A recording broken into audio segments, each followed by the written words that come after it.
Hello friend and welcome back to this series on self esteem. पिछली बार हमने बात की थी कि लोगों को ज़्यादातर लो सेल्फ एस्टीम होता है और उसकी वजह क्या है।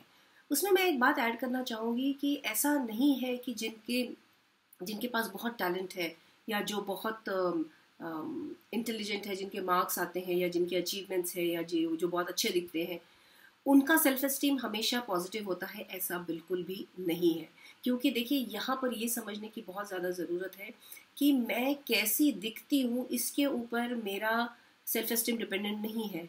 मैं जैसी दिखती हूँ उसके बारे में मेरा अपना खुद का क्या ख्याल है, उस पर मेरा सेल्फ एस्टीम डिपेंडेंट होता है।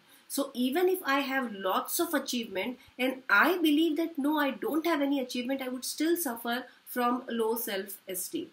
So please try to understand this. In fact, होता ये है कि those people who have got some good qualities in them expect a lot of praise. उनको लगता है कि लोगों ने हमेशा मेरी तारीफ करनी चाहिए, और ये सब कॉन्शियस ऑफ कोर्स एक्सपेक्टेशन होता है। उसकी वजह से उनमें से लो सेल्फ एस्टीम होने की पॉसिबिलिटीज ज़्यादा होती है। So understanding this concept of low self esteem, going one step ahead, कि जब हमारा सेल्फ एस्टीम लो होता है तो हम उसको किस तरह से एक्सप्रेस करते हैं, किस तरह से समझ में आता है। तो मैंने इस expression of low self esteem को 4 कैटेगरीज में डिवाइड किया हुआ है। मैं आपके साथ शेयर करूंगी। आप अपने आप को इन चारों कैटेगरीज में से डाल के देखिएगी कि आप कौन सी कैटेगरी में बिलोंग करते हैं, और शायद आप अपने आसपास के लोगों को भी समझ पाएंगे कि वो किस कैटेगरी को बिलोंग करते हैं। लेकिन ज़्यादातर हमने ये इस्तेमाल करना है खुद के सेल्फ एनालिसिस के लिए ही। So the first type of person with low self esteem is, I called it the ignorant. Ignorant का मतलब ये है कि मुझे सेल्फ एस्टीम का कोई कॉन्सेप्ट नहीं है, मुझे ये बात समझ में भी नहीं आती है। कभी कभी मुझे मेरे बारे में अच्छा लगता है, कभी मेरे बारे में मुझे बहुत खराब लगता है, लेकिन समहाउ मेरी जिंदगी निकलती जाती है। So this is the ignorant person. दूसरे जो तरह के व्यक्ति है, दूसरा type of expression of low self esteem is the depressed.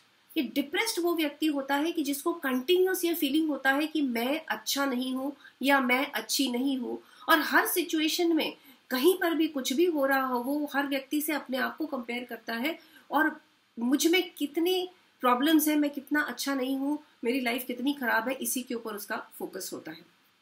ये तरीका है। तीसरी जो कैटेगरी है जो एक्सप्रेस करने की low self esteem, that I call as the challenger. Challenger का मतलब है कि ये व्यक्ति समझता है कि मुझ में कुछ चीजें अच्छी नहीं है जो मुझे अच्छी नहीं लगती अपने बारे में, नॉट पीपल्स डेफिनेशन। कुछ चीजें हैं जो मुझे मेरे बारे में अच्छी नहीं लगती, और वो व्यक्ति उन पैरामीटर्स को चेंज करने के लिए, बेटर बनाने के लिए अपने आप पर कंटिन्यूसली काम करता है। तो ये द चैलेंजर।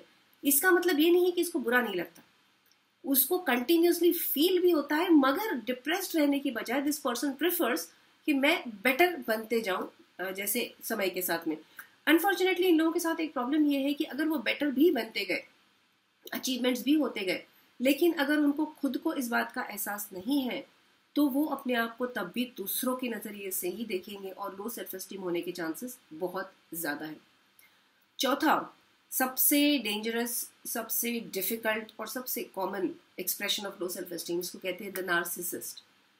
ये वो व्यक्ति होता है जिसको औरों की तरह लो सेल्फ एस्टीम है, लेकिन वो किसी भी तरह से ये मानने को तैयार नहीं है कि मुझ में भी कुछ प्रॉब्लम्स हो सकते हैं, और अगर मुझे बेटर बनने की इच्छा है, अगर मैं चाहता हूँ कि लोग मेरी तारीफ करें, अगर मैं चाहता हूँ कि सब समझे, सब कहे कि ये बहुत अच्छा है, तो मुझे भी खुद के ऊपर काम करना चाहिए।